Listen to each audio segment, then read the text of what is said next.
means I don't have to have a built-in one. Okay, so this should be review for most of you, all of you, but I want to approach it from a little bit of a different perspective. I really need you thinking today, and this is something that after we go through today, talking it out with each other will really, really help. The first page of this are 6 rational functions, each graphed for you, but we want to dissect how you can look at these and predict that this would have been the graph. And the ultimate goal is that you can get at least a partial visual of things you know about these graphs by just looking at them, looking at the equation. Like basically you're trying to build a graphing calculator in your head, so you can do this and get some of what you know. This first one, y equals 4x over x plus 4. The topic is called limits at infinity. You have all seen this before from a different perspective. You've seen them referred to as horizontal asymptotes, or you've seen them referred to as end behavior asymptotes. All of that's the same concept. We've actually dealt with limits to infinity before. I told you this is a review, but this is much, much more of a graphical approach, because where we're going with this is we are going to be able to graph a lot of these rational functions in great detail, much more detail than you've had before. You'll be putting mins and maxes, you'll be putting points of inflection, you'll be truly connecting the dots in a very precise way. So that said, when you look at this, I would expect you to know a couple of things about that. I would expect you to know that there's a domain break at x equals -4, and that domain break acts as not only an asymptote, but it also acts as a split asymptote where it goes different ways on either side, mostly because that is an x plus 4 to the first power. If that were an x plus 4 squared, it would have what I've coined a double asymptote, where it approaches from the same side, positive or negative. But I'd also expect you to know that as x gets really, really, really big, what we refer to as the limit as x approaches infinity of 4x over x plus 4 is what? 4. Why? Because the same degree over the same degree is just the leading number. That reason ultimately comes down to something that's so much more fundamental. And I want you to backtrack a little bit and think about this from a perspective of plugging large numbers into 4x over x plus 4. When you do that, what number really doesn't matter here? Or what operation really doesn't matter? Yeah. If I had 17 quadrillion plus 4, that's really just 17 quadrillion. Sorry, you're not going to notice the plus 4. You're not going to notice that several decimal places out. And if you did, more power to you. 17 quadrillion plus 4 would be basically taking all of the atoms in the known galaxy, I think, and then adding 4 atoms. We're not going to notice that. So with this, the plus 4 stops mattering, and this basically acts like 4x over 4. Or sorry, 4x over x, my bad, which then just acts like 4. So that's why you see an end behavior occurring where as you approach infinitely far right and infinitely far left, this graph approaches 4. And so much more important as an end behavior is that when I say end behavior, if you were to zoom out sufficiently far on this graph, you really would just see the horizontal line y equals 4. It is so much like that for all intents and purposes, this is the same as y equals 4 for super large x and super small x. There's no distinction. And that concept of infinity and limits is going to be another one that we have to wrap our heads around, because that concept continues to repeat throughout all of calculus, especially as you move into next year.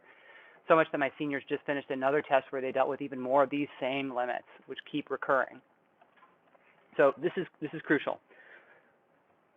Some other things to keep in mind is that it is possible that a function crosses its own horizontal asymptote somewhere in a centric area, somewhere where the distortions are much more apparent, and the localized distortions are occurring at x equals -4. But as you move away from x equals -4, the graph is becoming more and more like y equals 4. You see how I'm really trying to talk this out to you in different ways and use a lot of language. That's what I want to encourage you to do. Build your own vocab for how this looks and how this works. As you look at this graph, this is very similar. It's extremely similar. As you plug in a super, super large x, though, what does y become? Yeah. Which we shouldn't be thinking about like we used to. You will. You can, and you're going to. But ultimately, to step away from degrees and think about growth. What's growing more, the numerator or denominator? By how much? The only thing growing here is the denominator. The numerator is being held constant. So even if that was a 4 over 6x minus 3, we're still only growing the denominator, which means that the denominator is basically becoming 1 over a super huge number. Additionally, as x approaches negative infinity, that same thing is happening.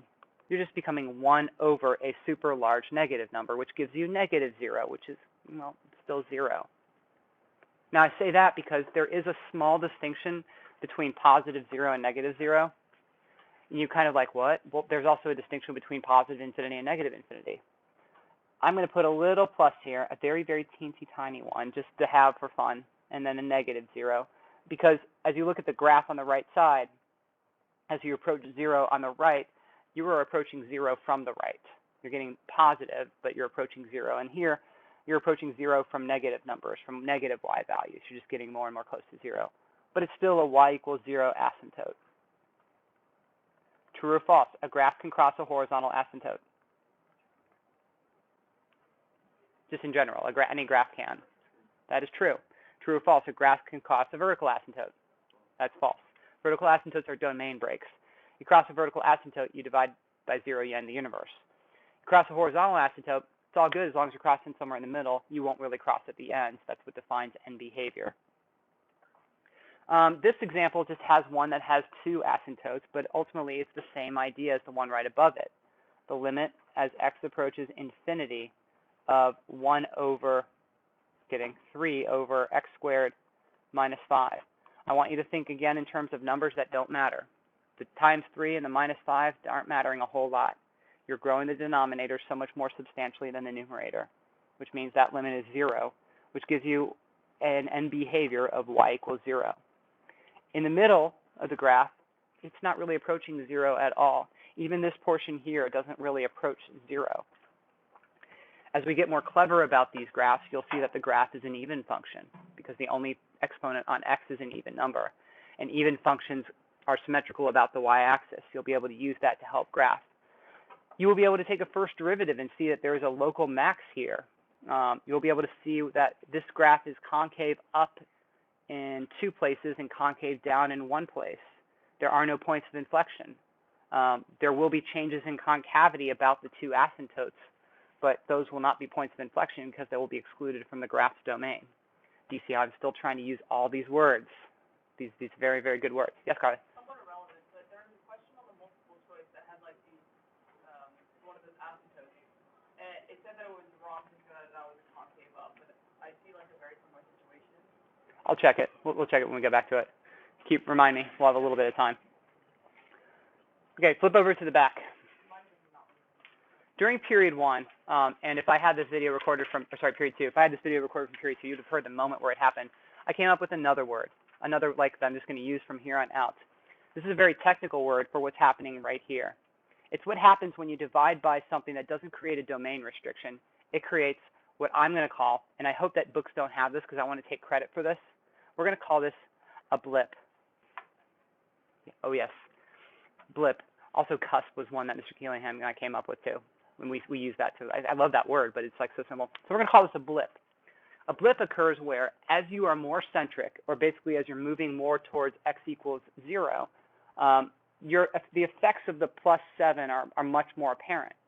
But as you move away, they become less apparent until they become not apparent at all. Yes, Adam?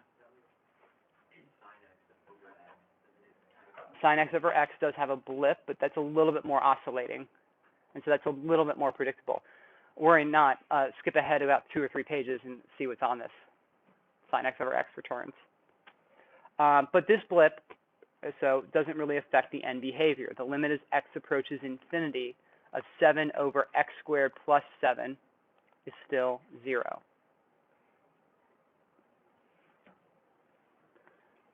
The 5th of your 6 graphs, it has not an end behavior that is kind of a constant. You've seen this many times before. You can create your own end behaviors just based on degree differences between the numerator and denominator. It's fun to play around in Desmos and start to change the degrees of the numerator and denominator and see how crazy you can get your asymptotes going. This is a linear end behavior. If I plugged in super large numbers for x, you can clearly see what stops mattering, that this acts like y equals what? X. Acts like y equals x cubed over x squared, which is just y equals x. And if you graphed y equals x as a dotted line on top of this, you could very, very clearly see that that's what's happening right here. This is also an example of where this graph crosses the end behavior asymptote, because it's end behavior, it's not middle behavior. There's no big deal that it happens to cross at some point. It looks like it crosses at 0, 0, but when you check out very carefully, you'll see it doesn't actually cross it at 0, 0. So you got to be really careful about that. This is a graph that isn't quite completely shifted the way you think it is, and which means that if its crossing is not truly that, you may want to divide to see what the asymptote truly looks like. We're going to do that just to get an example of this off to the side. I'm going to take x cubed plus 1 and divide it by x squared minus 4. And when I do that, I'm actually going to do this a little bit more carefully. Let's do x cubed plus 0x squared plus 0x plus 1 and divide it by x squared plus 0x minus 4. We're only going to have a couple of steps in this, so this isn't going to be too bad. X cubed plus 0x squared minus 4x, change the signs of everything in it. I get a 4x plus 1, and then there's nothing I can multiply x by to get to that. So I have a 4x plus 1 over x squared minus 4. Nope, this would be y equals x. We're right. Because as x, basically what we're saying is x goes to infinity, this thing here drops out, since the degree of the denominator is greater than the degree of the numerator. And the whole thing acts like y equals x. Okay. Finally, let's talk limits. X approaches infinity. What would the limit of this be defined as? As x gets really, really large, what does y do? It's really small. Careful, we're going. As x gets big, what does y do? Doesn't get small. Oh, big also. Yeah, big also. Goes to infinity. But we can replace the positive infinity with a negative infinity. The limit as x approaches negative infinity of x cubed plus 1 over x squared minus 4. You can think of it in two ways. You can basically in your mind replace this with y equals x and see how the limits are operating. You can also just plug in negative numbers and see whether you get a negative or positive number, but this is going to be negative infinity. But so if we know it acts like something, then we can just use the infinities and plug Yeah, because that's end behavior. The acts like is entirely end behavior. And finally, if we did an acts like of this one, what does this act like? Yep, -5/2. That's the degree of the numerator is the same as the degree of the denominator, but really what's happening is the -5 and the +6 stop mattering. The x squareds cancel out, and you really just have a constant ratio. So we can see that that's going on right here,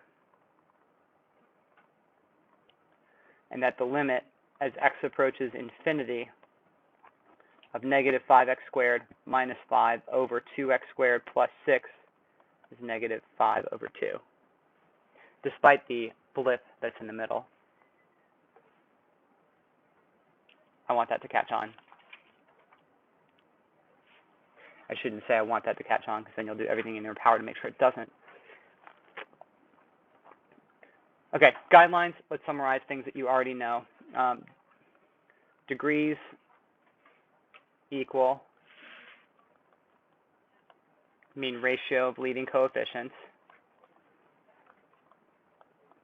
This should be review. I don't want to spend a lot of time on that. This limit should be 2. Degree denominator greater than degree of numerator approaches 0.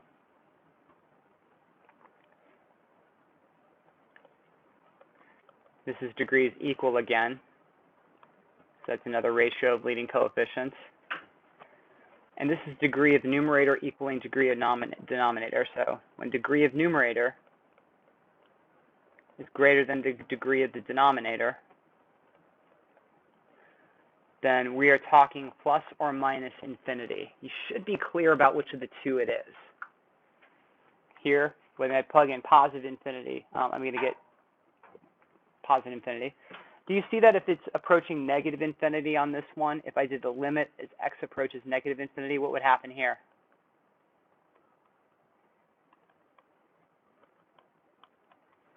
Same problem. What if I approach negative infinity? Would that be positive or negative infinity? Negative. Yeah, this would be negative. The graph is going to look something like 2/3 x. And so that's a graph that looks like this.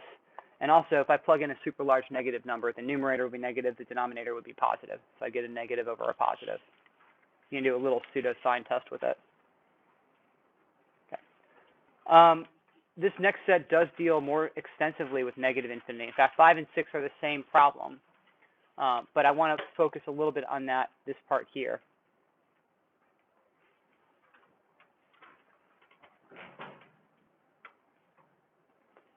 Basically, what's going on is that when you plug in a super large number, we're really, really ignoring the -2 and the +1.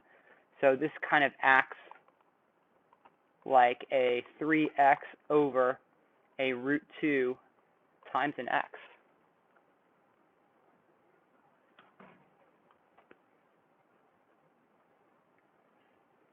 And √2 times an x is going to be 3 over √2. But if x is negative, then √2 x squared is really not √2x. It's going to be √2x with a negative in front. And I want you to convince yourself of that one for a second before we move on. That if x is negative, then, well, the act of doing the square root of x squared forced it to be positive. One of the ways to force it to be positive is an absolute value, but that's not informative when it comes to what actually happens in cancellations. I'm just saying if x is negative, then we need to override the negative by making the negative become positive. So if x is negative, this acts like 3x over negative √2 times x, which is going to be a negative 3 over √2.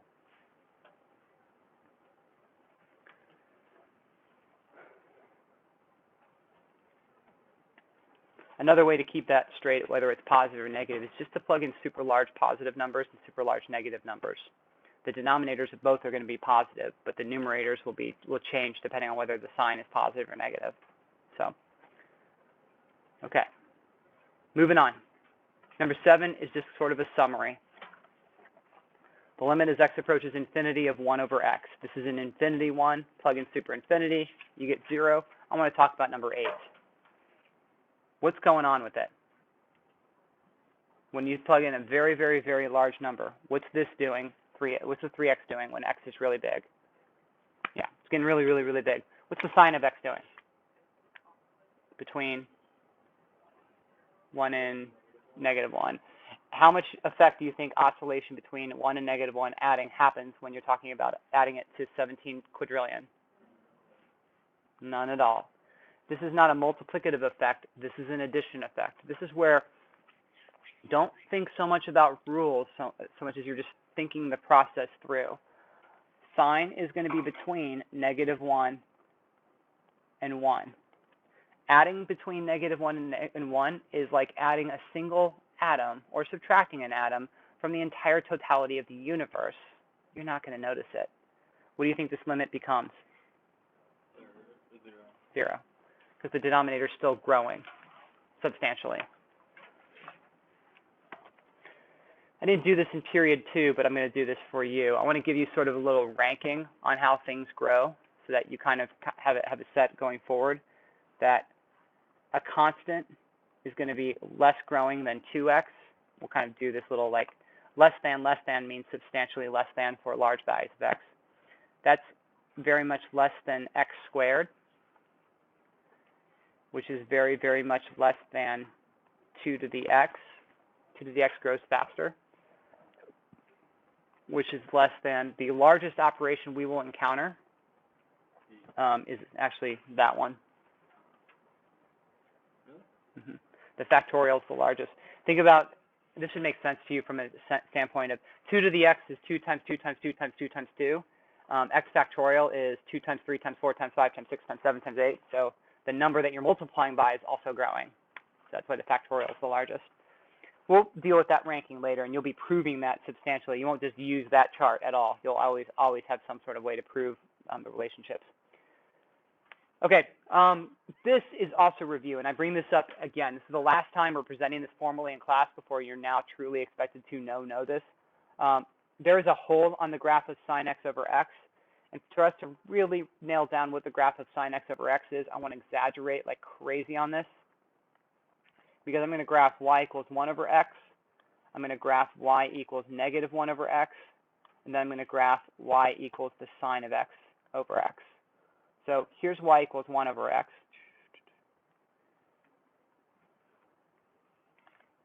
And then here's y equals negative 1 over x.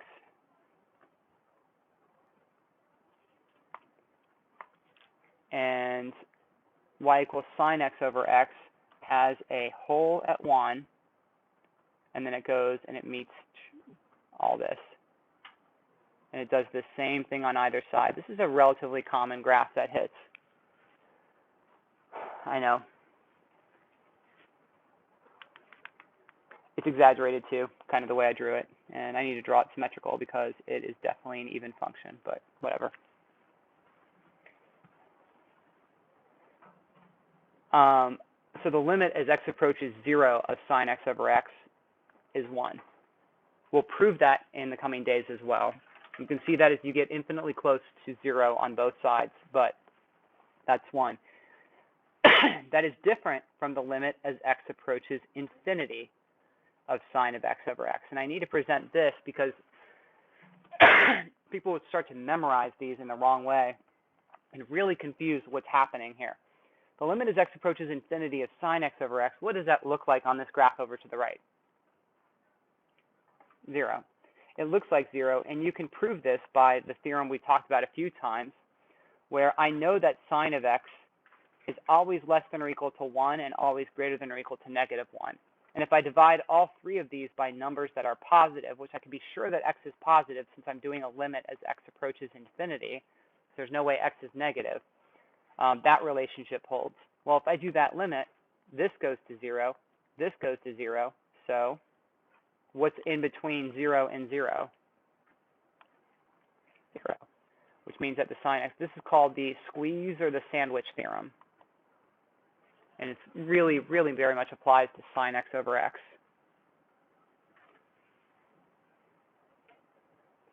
But everything down here from numbers 9, 10, 11, 12, 13, and 14 deals with the limit as x approaches 0. So we need to prove that, and we're given this piece that the limit as x approaches 0 of sine x over x is equal to 1. And think about this as you're given, and you're almost doing little proofs here. Not quite, it's not completely proof style, but you're almost trying to find that piece present in every one of these so you can do a replacement. In fact, I'm going to replace x's here with u's, because u's mean that as long as I have the same piece present, well, I'm going to keep this as an x. As long as u is a function of x, here I am making little subtle corrections that are going to carry for years to years. These are u of x, u of x. As long as it's the same thing over the same thing, then this is going to work out. So let's swing back to number 9. I can make this be the same thing by flipping it.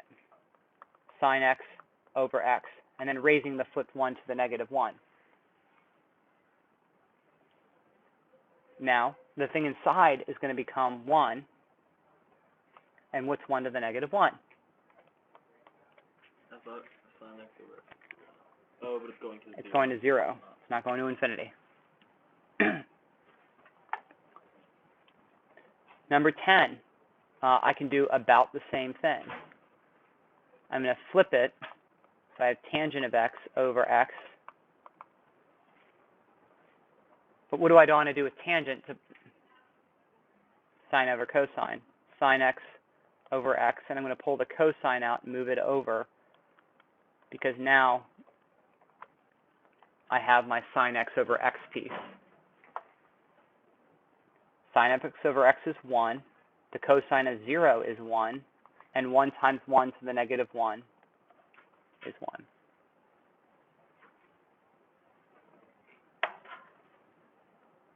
The next bit We have it flipped the right way, but I do not have the same thing over itself. I really, really need that denominator x to not be an x. I need it to be 2x.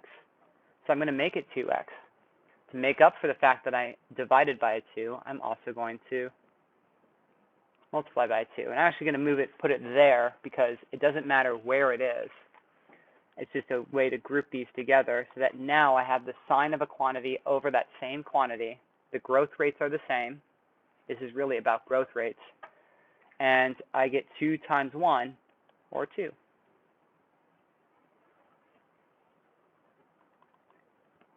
you put the 2 in front of the limit, you're just multiplying it with the multiplier. Constant multiplier. Whether I have the 2 there or whether I have it here, it doesn't matter. We can put it in. Limit as x approaches 0, I'm going to flip this sign of 3x over x and raise it to negative 1.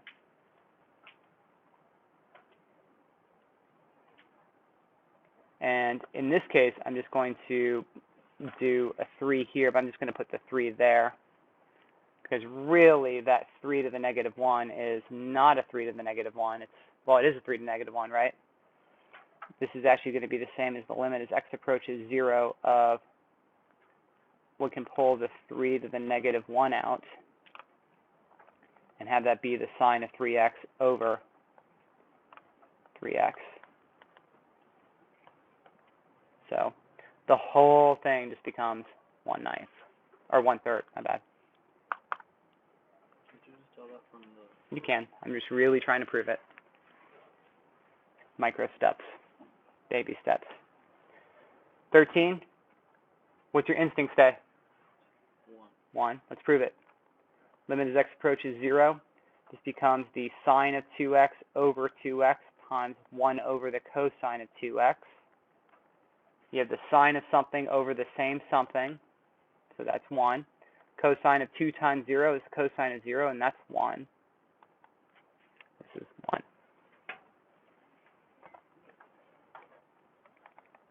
If you have used the tangent of something over that same something several times in a problem, I'm fine with you not showing it every time because tangent does the same thing that sine does. So I'm actually okay with, after you've shown it once in a worksheet or a set of problems, just skipping to 2 times 1 or 2.